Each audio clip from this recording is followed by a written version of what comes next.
प्रीति जी, ये एक जो है कि भारतीय जनता पार्टी परसेप्शन की राजनीति करती है और ये तमाम स्टेटमेंट वही परसेप्शन के देखिए क्योंकि भारतीय जनता पार्टी जो है अपना आधार जो है खोती जा रही है, खिसकता जा रहा है उसका आधार।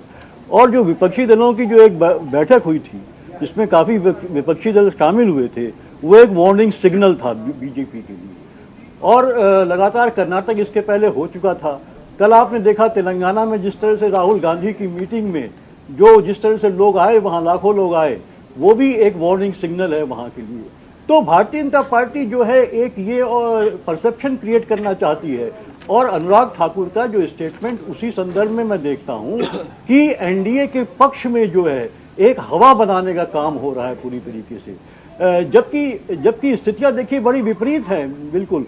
और अभी आप देखिए जिस तरह से जो है कि महाराष्ट्र में हुआ है खेल है, वो कहीं ना कहीं भारतीय जनता पार्टी देखिए मैं एक और बात मानता हूँ प्रीति जी कि भारतीय जनता पार्टी जो है कि वो बाय डिफॉल्ट रूल करना चाहती है।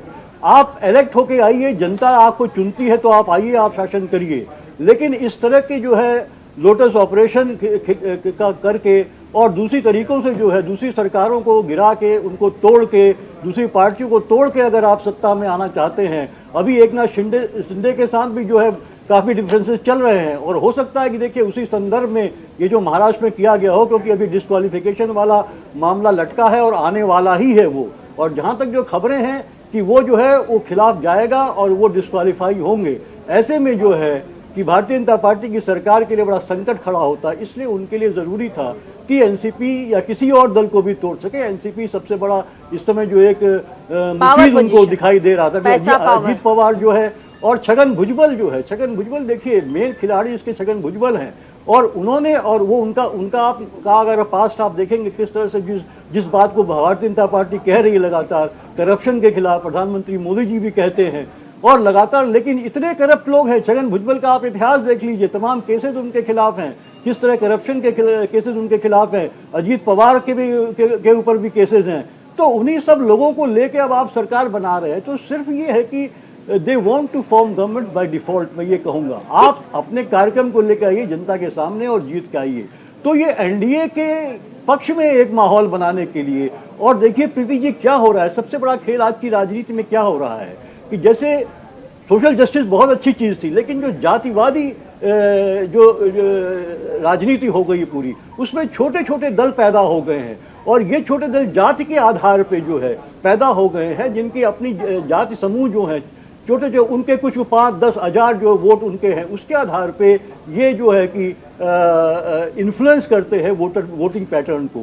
और इसका फ़ायदा उठाते हुए भारतीय जनता पार्टी इन लोगों को अपने एनडीए के खेमे में लाती है। इनको ये लालच देती है कि आप आओगे, आपको मंत्री बनाया जाएगा, आपको जो है कितनी सीटें दी जाएंगी, तमाम लालच। लेकिन पीयूष पंत जी, ये तो पहले भी होता आया है, ठीक है। अगर आप होता था, लेकिन बीजेपी के लिए अगर प्रीति जी मैं कह रही हूँ बीजेपी का अच्छा था। इसका स्केल कम था। मैं कह रही हूँ कि अगर बीजेपी के लिए ये डेफिनेशन है आज के दौर पर, अगर हम समसामयिक बात करें, तो ऐसे में अब विपक्ष के लिए क्या कहेंगे? वहां भी तो एक मत्ता नहीं है ना देश में अगर विपक्ष ही स्ट्रांग नहीं है, जहां पे गुट बनाने की बात करते हैं, जहां पे महाशक्ति बनाने की बात करते हैं, महाशक्ति बनाने की बात करने के ठीक दूसरे दिन आपके यहाँ से ऐसा स्टेटमेंट आता है कि पीडीए, अब अखिलेश यादव की पीडीए अलग हो जाती है, इधर आपके सीताराम येचुरी का पीडीए अलग हो जाता है। ऐसे भरोसा जनता किधर करे?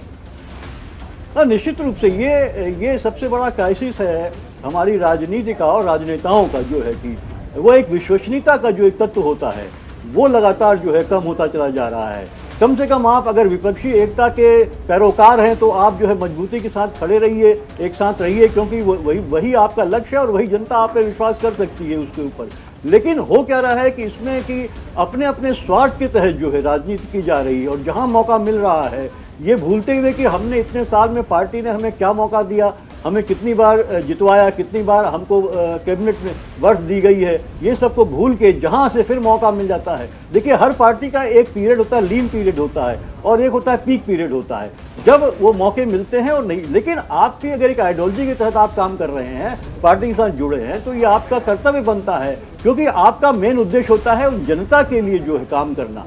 तो वो यहाँ पे ये क्या हो रहा है कि व्यक्तिगत करियर को आगे बढ़ाने के लिए राजनीति को एक करियर बना के और उसको एक व्यवसाय बना दिया गया है, और इसलिए अपॉर्चुनिज्म का फायदा लेते हुए कोई आइडियोलॉजी का मतलब मुझे नहीं ऐसा है। लगता है आज आप क्योंकि- कहीं हैं, हाँ। आज आप दूसरे बार आप कहीं चले जाते हैं, ठीक न है, तो आइडियोलॉजी का विपक्ष- मतलब है आप विपक्ष को